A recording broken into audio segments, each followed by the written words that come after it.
Assalamualaikum warahmatullahi wabarakatuh. Sobat Muslim, hibah, hadiah, dan wasiat adalah istilah-istilah syariat yang sudah menjadi pembendarahan bahasa Indonesia. Sehingga istilah-istilah ini bukan lagi sesuatu yang asing. Hibah, hadiah, dan wasiat merupakan bagian dari tolong-menolong dalam kebaikan yang diperintahkan dalam agama Islam. Dalam hukum Islam, seseorang diperbolehkan untuk memberikan atau menghadiahkan sebagian harta kekayaan ketika masih hidup kepada orang lain. Pemberian semasa hidup itu sering disebut dengan hadiah. Allah Azza wa Jalla mensyariatkan hibah karena mendekatkan hati dan menguatkan tali cinta antara manusia. Sebagaimana yang disabdakan oleh Rasulullah SAW. Saling memberilah kalian, niscaya kalian saling mencintai. Hadis riwayat Bukhari dalam Al-Adabul Mufrad nomor 594. Hadis ini dinilai syai oleh Albani dalam kitab Al-Irwa nomor 1601. Oleh karena itu, permasalahan hibah ini perlu diperhatikan dalam rangka mewujudkan rasa cinta di antara kaum muslimin yang sangat perlu sekali untuk terus dipelihara. Kata hibah berasal dari bahasa Arab yang berarti pemberian yang dilakukan seseorang saat dia masih hidup kepada orang lain tanpa imbalan atau pemberian cuma-cuma, baik berupa harta atau bukan harta. Di antaranya kata ini digunakan dalam firman Allah Azza wa Jalla, dan sesungguhnya aku khawatir kepada mawaliku sepeninggalku. Sedang istriku adalah seorang yang mandul, maka anugerahilah aku dari sisi engkau seorang putra yang akan mewarisi aku dan mewarisi sebahagian keluarga Yakub, dan jadikanlah ia ya Rabbku seseorang yang diridhoi.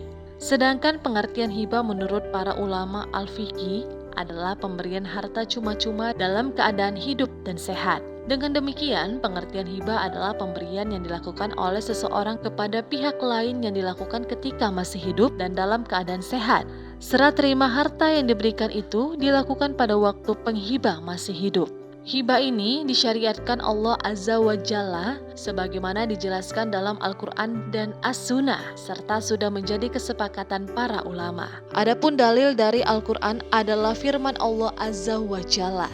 Berikanlah mas kawin atau mahar kepada seorang wanita yang kamu nikahi sebagai pemberian dengan penuh kerelaan.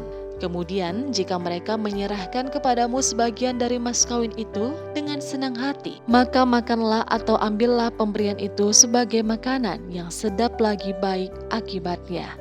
Quran Surah An-Nisa ayat 4. Dalam ayat ini, Allah Subhanahu wa Ta'ala menghalalkan memakan sesuatu yang berasal dari hibah. Ini menunjukkan bahwa hibah itu boleh. Sedangkan dalam sabda Rasulullah, saling memberikanlah kalian, niscaya kalian saling mencintai. Hadis riwayat Al-Bukhari dalam Al-Adabul Mufrad nomor 994. Hadis ini dinilai syai oleh Albani dalam kitab Al-Irwa nomor 1601.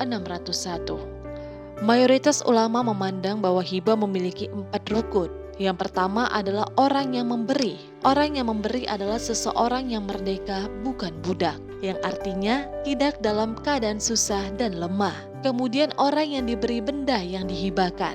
Benda yang hendak dihibahkan harus ada dan nyata, dan benda yang dihibahkan adalah milik orang yang memberi hibah. Selanjutnya ada tanda serah terima.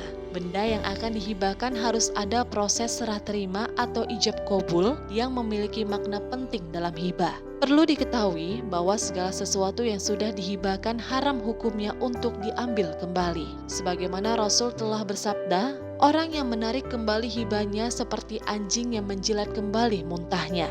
Hadis riwayat Al-Bukhari. Dengan demikian, jelaslah setelah serah terima, hibah menjadi milik yang diberi dan dilarang menarik kembali. Sobat Muslim, demikian beberapa hukum berkenaan dengan hibah dalam fikih Islam. Semoga Allah memberikan manfaat kepada kita semua ya Sobat Muslim. Wassalamualaikum warahmatullahi wabarakatuh.